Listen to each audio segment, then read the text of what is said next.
הנה זה יוצא לדרך, רבע גמר גביע המדינה, בית"ר ירושלים, והתלבושת הצהובה השחורה המסורתית שלה תתקוף את שערו של בוריס קליימן הצעיר שנמצא בימין המרקע.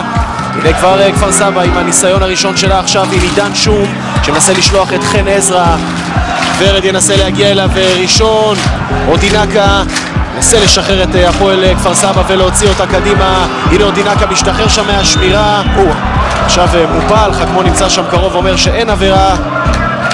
עדיין אודינקה נלחם, תראו כמה כוח יש לבחור הזה. נסה לקבל חזרה את הכדור אודינקה, אבל קאלה נמצא שם.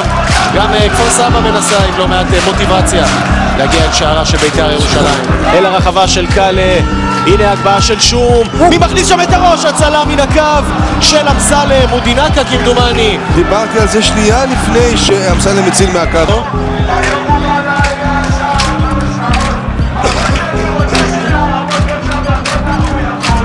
אודינקה גובר שם על גרשון, המאבק הפיזי.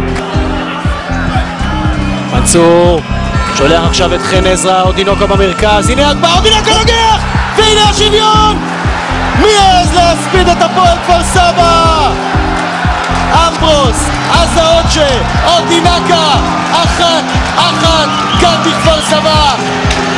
בתוך הדקות המצוינות של בית"ר ירושלים, התקפה בודדת, חן עזרא עם ההגבהה ואודינקה עם השוויון. תשמע, קודם כל אני מתאושש. שנית, זה סיפור, מה שראית עכשיו, סיפור העונה של בית"ר ירושלים. כן, כל פעם שהיא ממלאה את הדלי, לוקחת אותו, בועטת בו, כן, כדי להתחיל כל פעם מחדש. כנראה שהם נבנים מכישלונות ולא מהצלחות. פעולה פנטסטית של הרמה פשוט בנגיעה אחת, הרמה מדויקת, המיקום שלו, הרמה של עזרא כמובן מצוינת. משום מקום כפר סבא עושה גול, בחצי הזה כמובן שלא הגיע לגול, אבל משום מקום זה יופי של המשחק. מלכה, בוריס קליימן כתבה בשביל המחליט, יש את לקטיוס, שוב, זה המשקל של...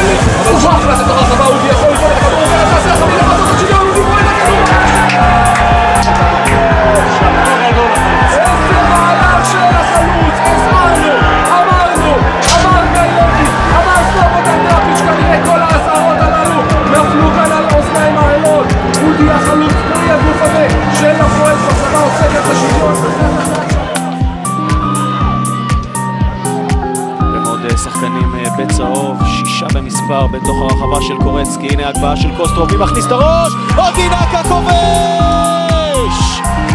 1-0 מכבי הרצליה בדקה 87.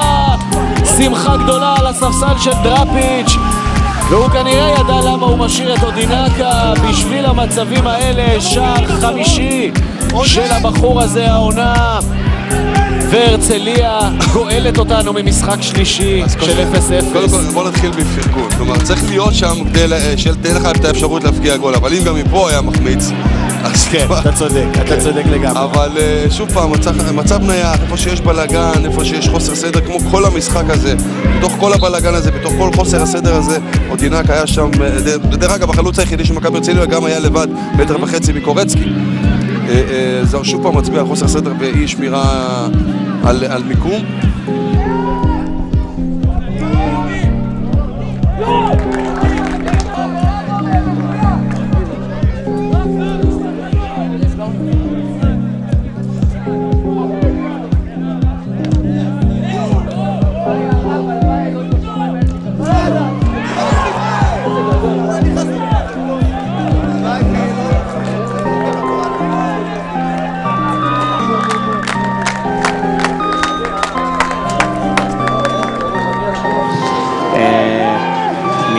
שנקרא פליימייקר.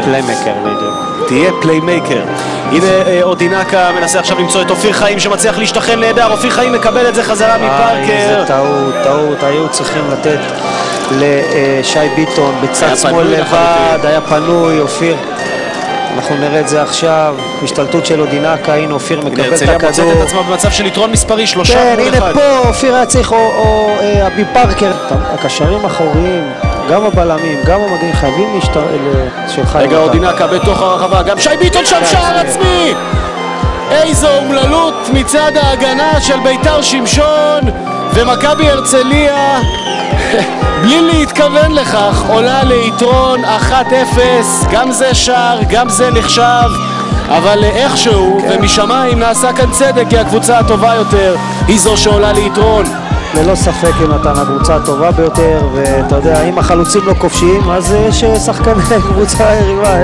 שער עצמי אומלל, כן, אומלל גם מצד בית"ר שמשון, אתה רואה, ואיתה מנואל פפור רצה להרחיק את הכדור. בינתיים חוגג ינסה לחזור, ככה עושה רושם.